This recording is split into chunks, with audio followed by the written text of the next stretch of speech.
Our president is serving his last term. We are now, throughout our consultations, going to be coming up with a list of possible replacements. I am leading this struggle not to replace him personally. But if I were given the opportunity, I can tell you, I will show up an hour even before such an opportunity is granted to me. As vice president of the party for 3 terms, I have dispensed with all work that is related to the presidency. Some of you are not even aware that much has been done by me anyway, except, of course, the poor services that have been rendered to the party. Those are usually sources of our disagreement with my brother. I have worked with him for 25 years.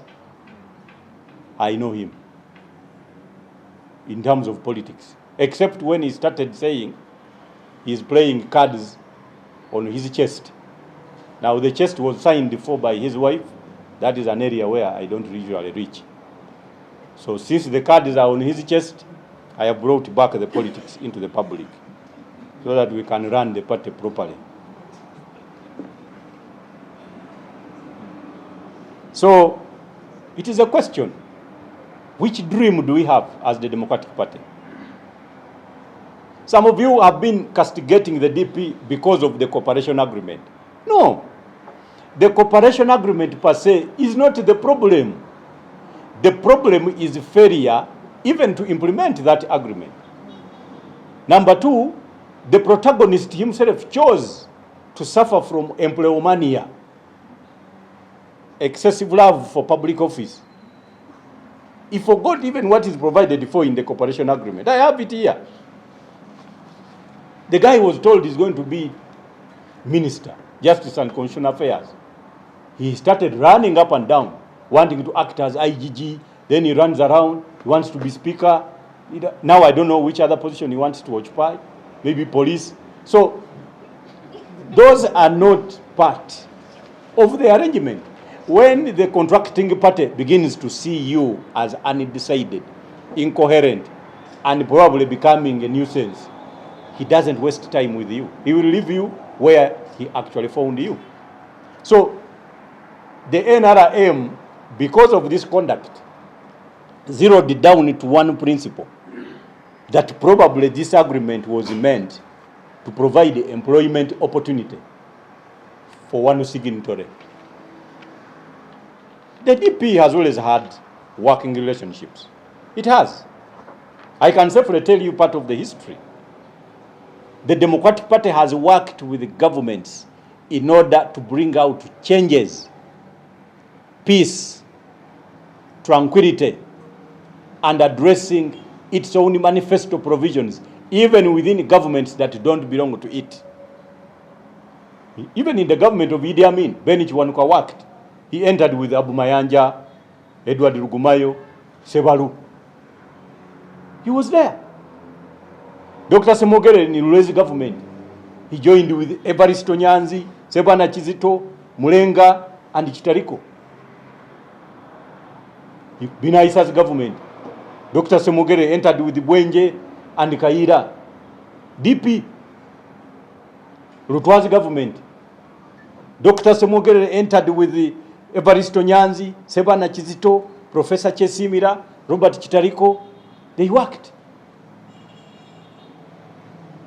And he started trying to manage the talks, the 1985 talks in Nairobi, between the NRA and the substantive Rutwa government. Even in Museveni's government, Dr. Semogere was still consulted. He entered with Semogere, with the Sebana, Evaristo, Mulema, and the rest. It is only this president that thinks the party has no business where he himself is moving. You see, even when you are driving a truck,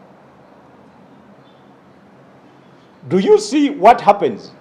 The truck head is usually marked by 2 materials. Sometimes they look like horns. What are they called? That are fixed on the truck head. They are intended to measure the size of the track itself, because the head doesn't move alone. In the DP, we have a president that will take a corner even without indicating. You cannot run a political party that way.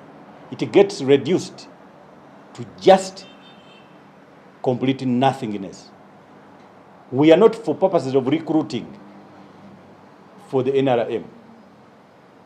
We are a political party with objectives. We are a political party with a manifesto. We are a political party with leaders.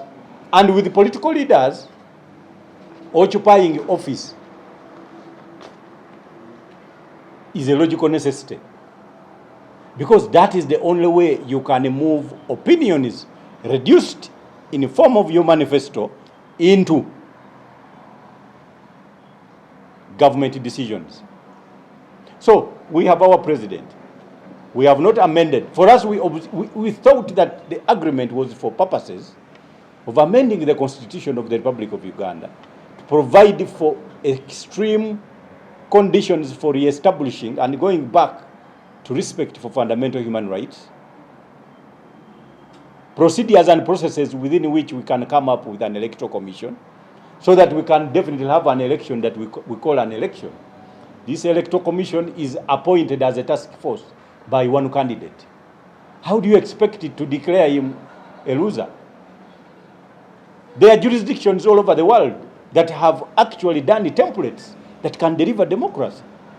Mozambique electoral commission is elected by parliament. South Africa, the judiciary participates. In Kenya, a coalition of parties and other commissions participate in establishing electoral commission. So allegiance is not to a candidate, but to the country. We continue to have an electoral commission whose allegiance is to a candidate. The Democratic Party can't be seen to be comfortable saying we are part of that government. We can't be the same.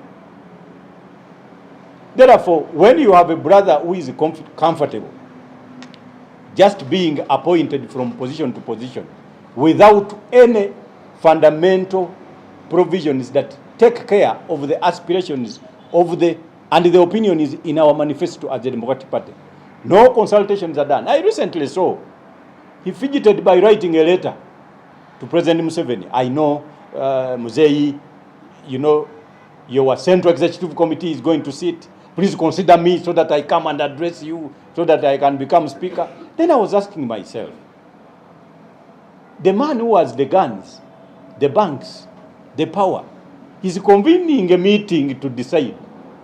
Then you, without even an arrow, you can't convene yours to decide. So who is the Democrat of the two? The one who convenes a meeting to take a decision that he could actually have taken alone. He is going to sit, even if the sitting is a veneer. You know, a veneer, it could be a clog, a pastime activity. But at least he makes comfortable his own people that they have participated in taking a decision of who becomes the speaker, the number 3 of the country. So the Democratic Party must get back to its own senses so that we can be in position to bring back the freedom of our members to participate. Our president cannot be crucified for having made mistakes. No. If you fail to make mistakes, the meaning is that you have not worked. We have allowed him to make his mistakes. The time is now ours to make our own fresh mistakes. That is what we must do. Leadership is just like a marriage. You don't marry anybody for the sublime or for the good. Most likely take a decision in marriage in accordance to the mistakes of the person. Marry somebody in accordance to the mistakes you can bear. Otherwise, your marriage can be a future divorce cause. Look at the mistakes and decide whether you should marry. That is leadership. We have stepped forward to include the population of the Democratic Party so that we can be allowed to commit our own mistakes. Are going to be participatory. that the whole DP fraternity is going to participate in making these mistakes. They are not going to be mistakes by one person. They are going to be mistakes by all of us. We cannot run a party that has been reduced to an epiphyte. Colleagues, an epiphyte is like, in Uganda it is called a chivowaboa. You know chivowaboa? That plant that grows in the midst of branches of another tree. Our brother has reduced the Democratic Party to a chivowaboa, an epiphyte, to the extent that once they cut the tree, we have no option but to die out with it. That is not DP. We no longer reach out to branches. We don't have village meetings. In fact, we don't have village councils anymore. We are living like, you know, I saw somebody who was complaining that why is Arua Park in Kampala? So, because he feels Arua Park should be in Arua. Now, we have a Democratic Party that is completely undemocratic. We must now get back to the root and the branch of why the party was commenced. DP is meant to be a mass party. Now, I've heard the NRM claiming they are the mass party. Theirs is cadre-based. How can they take our mass base? We must get back, and that is what we are going to work for. We take the honor to invite back all of those that have left the party. Please come and lead us. Doesn't matter where you want to occupy. Come. All positions are vacant for the next leadership. Come and we lead this thing. Don't go away. Our president is proud that he is a member of parliament and that those that didn't win their positions of authority are veranda politicians. So, let us commence a veranda politicians fraternity, because his leadership is a style that is a full industry that produces veranda politicians. The Democratic Party would win a national election and gets rigged out. Now it has 6 MPs in one district. So who has caused it to be a veranda, in an industry for veranda politicians? It is him, himself.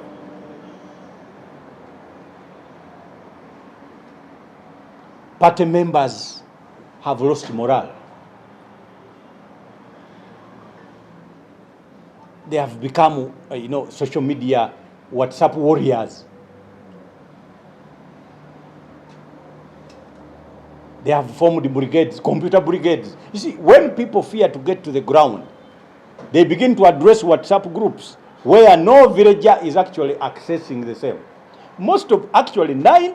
Around 80% of villages in Uganda don't even have internet.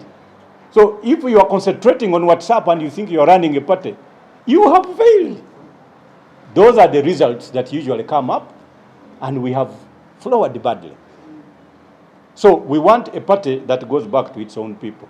DP was a homestead-based party. It was a door-to-door party. It was a party based in homes. That is why it never even had a constructed headquarters. The headquarters of the Democratic Party were buttressed in people's hearts, in the hearts of the members.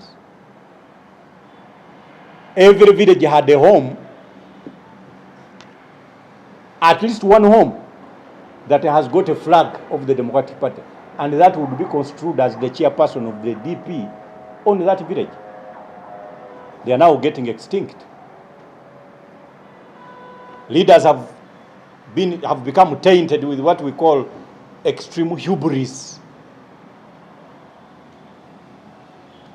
I don't know how easily I can term it. The kind of arrogance that is so supreme, to the extent that because you are party president, you are now governed and galvanized under what we call honorific ability. It is one of the longest words. Extreme honorableness. But when you are actually a member of the opposition, which honor is that? You can't decide a road. You can't decide the 20 toilets in a village. You cannot construct a church, and you think you have power. That is illusory. It is delusional grandeur. Now nobody wakes up thinking about the Democratic Party as a political force. We have to get back to our work. So people are suggesting, because we know the predatory nature of the NRM. For them, when they are discussing with you, they are reading. They invite you in order for them to solve their problems. That is the NRM. That is President Museveni. He only invites you in order to solve his own problems. So you must get to him in such a way that you are solving your own also. That is what must make a meeting of minds. In law, we call it consensus ad idem. That is where the minds must meet. If you fail to address your own problems, he will act in a predatory manner, and the resultant effect is that he will exist and he will not. That is how he has turned all the political parties in Uganda. The UPC is complaining. He's just picking people from the UPC and naming them things that they accept easily. He has created limbs almost in every political party. Our brothers, the NUP, they created limbs and offshoots. For us, he just picked the engine and he took away.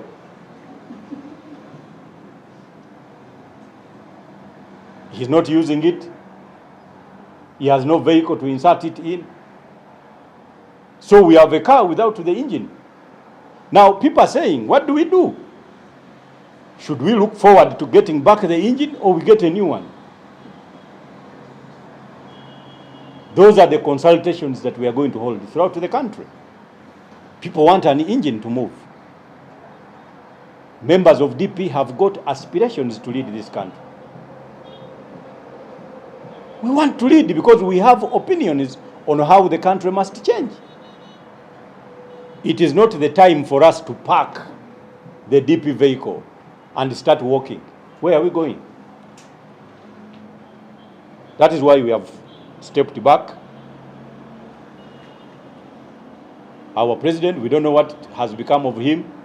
He's now a crusader against means of transport. Rolls-Royce, what, you know. Unless I am stupid, I don't think the Anita Among is being removed from office because of a Rolls-Royce. It is not true. And I don't want my president to also be fooled. They are fundamental mistakes that she has committed against her own party. Otherwise, in Kenya, members of parliament have choppers.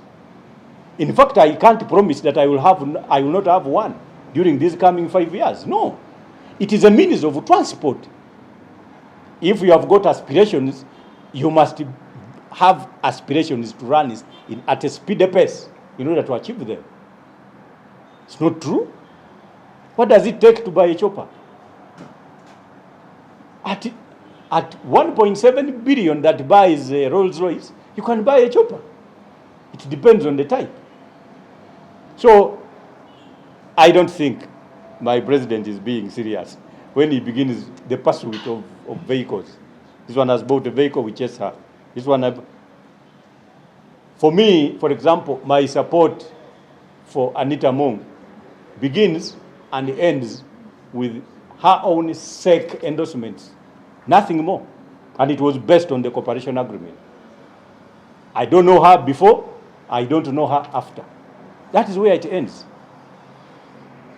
It is only when you become an in-principle that a cooperating entity has taken a decision to support their two candidates that you will come up claiming to continue to be cooperating and also say, now it tended to vie against them.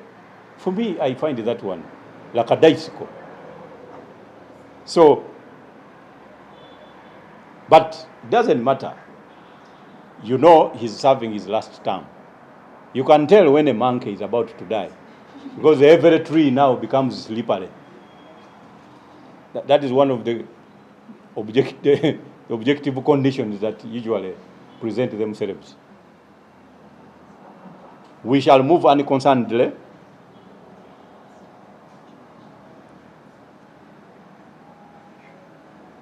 in order to reach the very end. So, as I started, is how I'm ending. We have prepared for war in order to secure peace. That is our resolve. And we are going to move unconcernedly.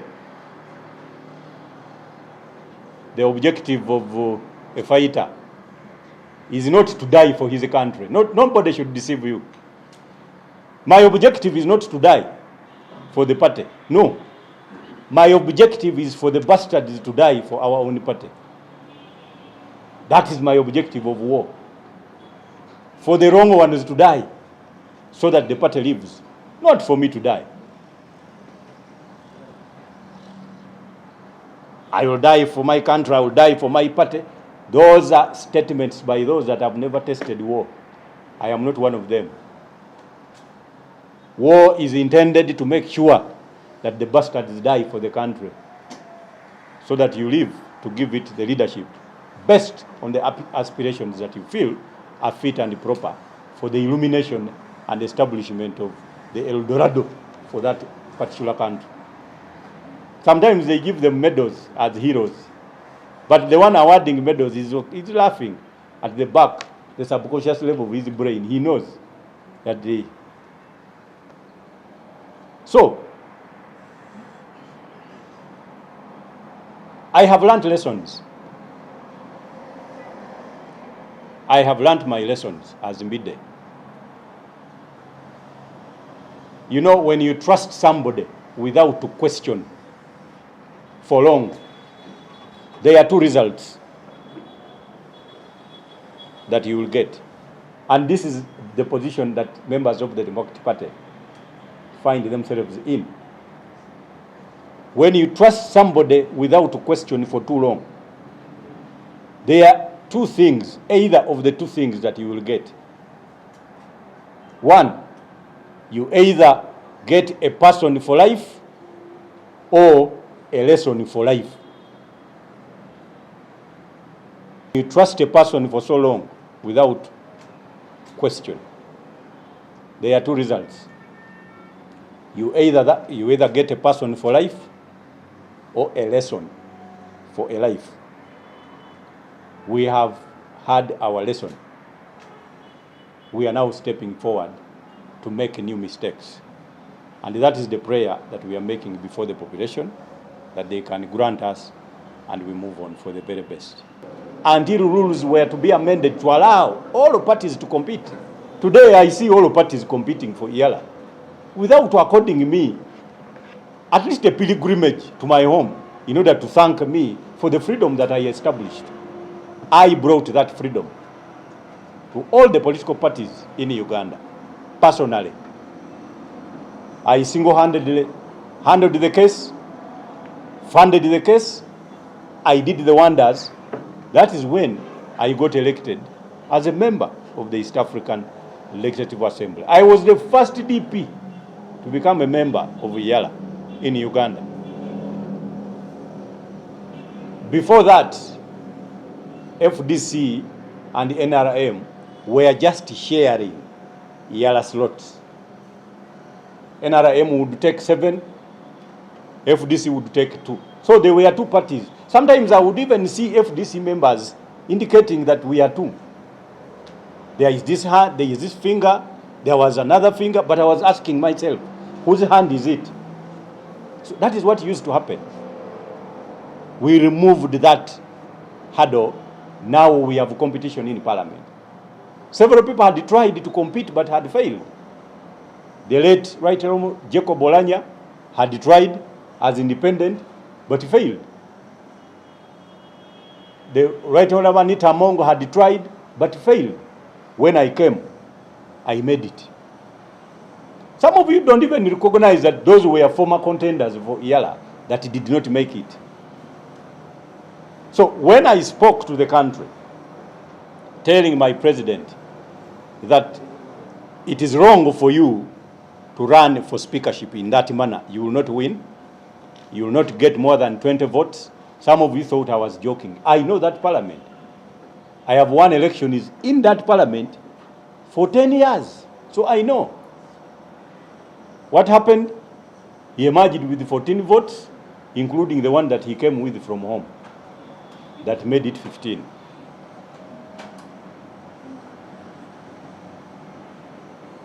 Now,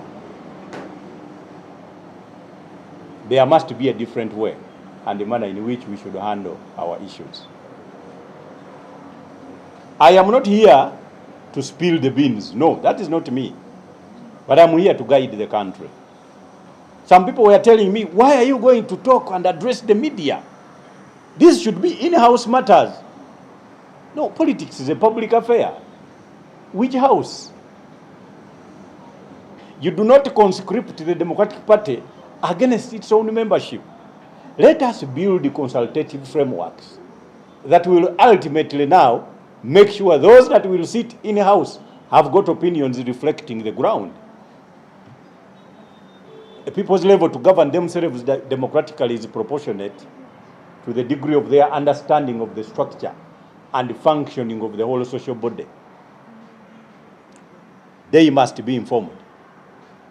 We are going to make sure we do as wide consultations as possible throughout the country. I have stepped forward to give that leadership, to consult. We have a party president that is serving a last term. So we cannot sit and wait for him to just leave as if we are going to be capable of switching on now a new dispensation after his departure. He said bye to the delegates in Mbarara. So clearly this is his last term. You can see even the manner in which he's handling DP affairs. He's not consultative within DP. Majorly, he's more consultative away from the party. So that is why we need to now make sure we consult as much as we can. So my background, I have been a DP all through. As vice president, what have I done? Some of you don't even go to YouTube. You will find some of these cases that Ugandans are not aware of. There is a case I lodged against 4 countries. Against Uganda, Rwanda, Burundi, and Tanzania. Because Ugandans are here, but you are unaware that you don't have access to justice on human rights causes. You are not aware. There is no justice you can access. Because for violation of fundamental human rights, you can't run to Uganda's courts. It is a chase in futility. Of course, we know that our courts are now almost punctuated by cadreship. So you can't run there and obtain judgment on fundamental respect for human rights. The available court is the African Court on Human and People's Rights. But all of these countries that I took to court do not allow citizens to sue. Do you know what? Because they signed a specific law that establishes that court. The African Protocol on Human and People's Rights, particularly Article 34, Clause 6, if I am not mistaken. I had to sue these countries because they are refusing to deposit declarations in that court as a requirement for you to be allowed to sue in that court. People like Segirinya, like who, they would have had redress for violations of their rights. People like Dr. Besigye now, we would be having a cause ongoing in the African court. I don't know what my colleague lawyers are doing in Uganda. The guy has no court of second application. There is no instance that he can run to. They keep on bringing him to courts, managed by those that have promised war against him. So which kind of justice is he going to obtain? It is that court. I am still struggling. That was reference number 2 of 2012. When I sued, the only objective we obtained during that period was that, yes, the East African Court of Justice can handle matters related to the African Charter on Human and People's Rights. You journalists don't know these things, but you're supposed to know them. When I mention, you go and read. But that still sovereignty demands that the deposits can be brought as and when the partner states or state parties choose. But here in Uganda, access to justice is indeed 48 hours. How does it take you 15 years without depositing after the establishment of a court? It is now idle. We keep sending judges to do nothing for Uganda. Those are struggles I have engaged in, but they are intellectual struggles. And I know that the majority of politicians now in Uganda, I am not in a hurry to call them intellectuals. When you now look at what is happening in Parliament, all voters have shown up. They are the ones in Parliament. So we are going to be dealing with the body politic in Uganda that requires a complete overhaul. We don't have representatives. So the political parties that should otherwise run the oversight docket as much as practicable are also choosing to be either silent or siding with the government without proper arrangements. So we are becoming a mongrel. You know, a mongrel, it can be a type of a dog, but which has been crossbred so much to the extent that nobody knows even what it is. It looks like a dog, it looks like a goat, anything can happen. So the Democratic Party has been turned into a mongrel. And that is why we don't win an election when we stand, because we have no message. The opposition believe we are part of government. Government believes we are part of the opposition. They front candidates against us, they torture us, the public is torturing us. Then we have a party president who now takes pride in winning one single parliamentary election and calling all the others veranda politicians. What is wrong with him? So something has to be done. My brother has to, you see, a running man whose clothes have caught fire usually does not recognize that the running itself is continuing to fan flames. You have to put him down, cover him with blankets. That is the science that we studied in primary 4. The time is now to apply blankets to a man who is running, but his clothes have caught fire.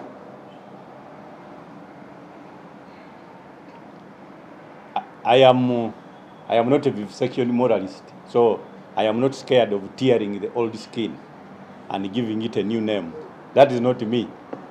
So people with weak minds and hearts will not follow us because we are going to start small.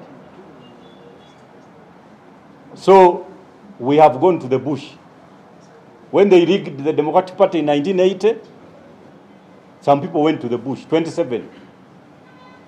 We have commenced consultations that will clearly indicate that we have taken a route to the bush, also to redeem the Democratic Party.